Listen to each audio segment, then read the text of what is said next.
All right, Job 38, let's call this one, what do you know about creation? In this chapter where God is going to begin the conversation with a relatively famous question. Who is this who darkens counsel with words without understanding? Understanding that Job has made a lot of statements that are rooted in his lack of understanding, but his questions have shifted in tone from simply why to taking more of a flavor of accusation that God is doing this to him. And not only is God doing this to him, he's doing it to him unjustly.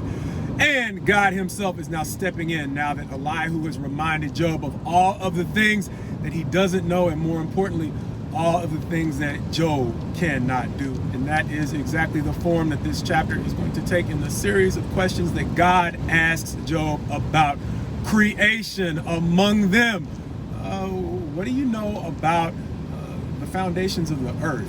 More importantly, who was involved in part of its creation, and who knew that there was a who? But Job could not have necessarily known that later on biblical writers are going to make it clear that the Christ was woven into the creation of the world, in the creation narrative as it's described in John chapter 1. More than that, what do you know about who was involved in the creation of the formation of the seas and their deep springs? Beyond that, can you command the morning and limit it in ways that humbles even the wicked, since you and your three friends have spent so much time talking about the wicked and offering your opinions about that? But beyond that, what do you know about the storehouses of things like the rain? And beyond the things that you don't know, Job, ultimately, what can you do to control things out of your reach, like the heavenly bodies, the constellations, or even the clouds, and the manner in which they bring rain and supply to the crops that you all need to live? And beyond that, things like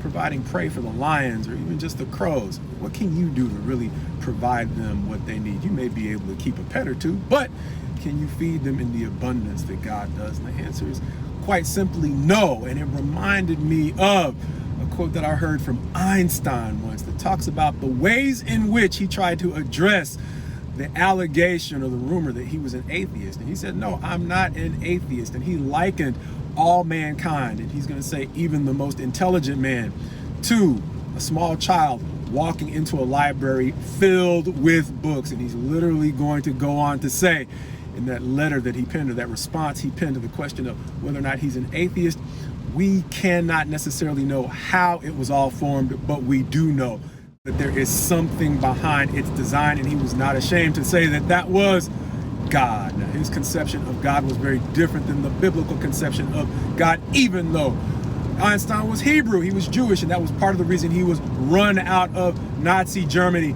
during the time of the Nazi persecution of the Jewish people. One of the reasons why, as we talk about from time to time at the congregation, why he was helpful in raising the alarm about the way in which Hitler was seeking nuclear technology in World War II. But understand that beyond his contributions to science, Einstein's view of science led him to believe that our environment does not lend itself to easy answers about who created it, how, and one of the questions he goes on to ask is why, which also reminded me that it is often easier to ridicule a thing than it is to understand it. Look at it this way: whether you are in the iPhone camp or you are in the Android camp, there are a lot of people in each camp that can ridicule either device, but there are very few people who can literally tell you how they work.